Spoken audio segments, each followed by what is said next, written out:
So hey, welcome to my first movie review. If the lighting, audio, or anything else doesn't sound up to par, it's because I'm only a teenager and I can't afford all that stuff, or studio, or anything like that. However, if this channel grows enough, I would totally increase my budget to get stuff like that, so share this with anyone you know. Anyway, here's a movie about Jake Gyllenhaal being a dick.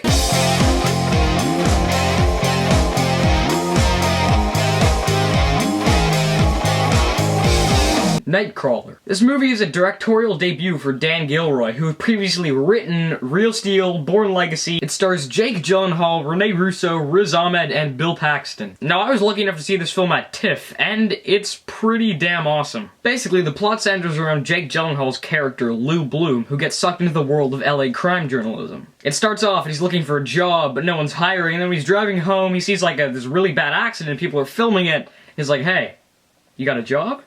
And they're like, no. So, you know, he gets his own camera, it's pretty bad, but he finds out that filming dead people actually gets you a lot of money. That's how Rene Russo comes into the movie. She plays like this news reporter who needs to get all the breaking crime stories before the other news networks, and the two form like a relationship, and it evolves from there. He then hires an assistant, played by Riz Ahmed, and now we have a movie. The first thing I noticed about this movie was how well it was shot. Not only was the directing very well done, but the cinematography was great. It really set the tone for the movie, which, let me tell you, ain't very happy. All the performances in this movie were great. Jake Gyllenhaal, man. I don't know if he's gonna get an Oscar nomination for this, but he really should. This was an amazing performance. You could see his character's transition from this offbeat, kind of awkward guy to basically a psychopath. He played the part exceptionally, and I really can't think of any other actor who I'd want to play it instead. Riz Ahmed was also great in this movie. I've never seen his name really pop up before, but I hope it pops up more because he was good. He plays like this wisecracking and witty guy, but he's also kind of a loser. He's basically a bum,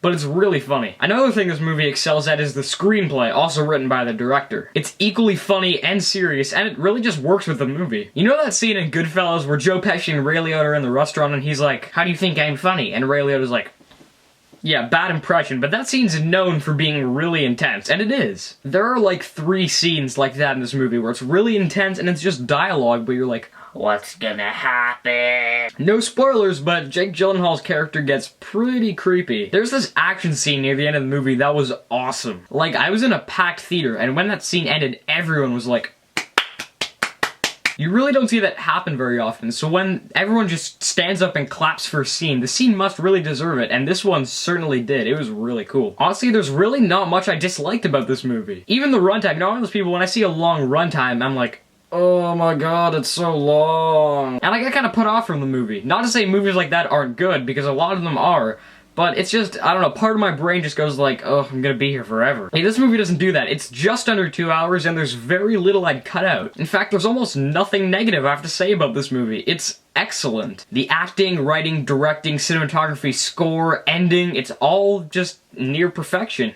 So here's how my rating system will work. Pure fecal matter is 1 star, or the movie is awful. Worth watching if you're high is 2 stars, which means that there are redeemable things in the movie, but it's still bad. Worth watching without cocaine is 3 stars, which means it's a good movie that has flaws. Worth watching with your friends is a movie that's 4 stars, and it's basically a movie that almost has no flaws. 5 stars is Magna Flores, which is a movie that's perfect or near perfect. Yeah, I know my rating system is a bit unorthodox, but I want it to be unique. And if you've been listening to this review, you can probably guess that I'm gonna say Nightcrawler is Magna Flores.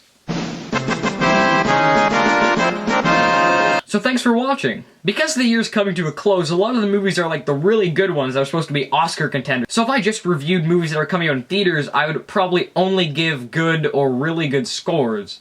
And I don't really want to do that, so I'm going to backtrack throughout the year and review some of the older movies that weren't maybe as good but are still interesting, and also go back to older movies from the past few years, or even, you know, from the 40s, 50s, 60s, whichever decade, just so I can review a lot of movies, because movies are good, and we all like movies. And if you liked this video and you want to watch more of my videos, click down below to do just that.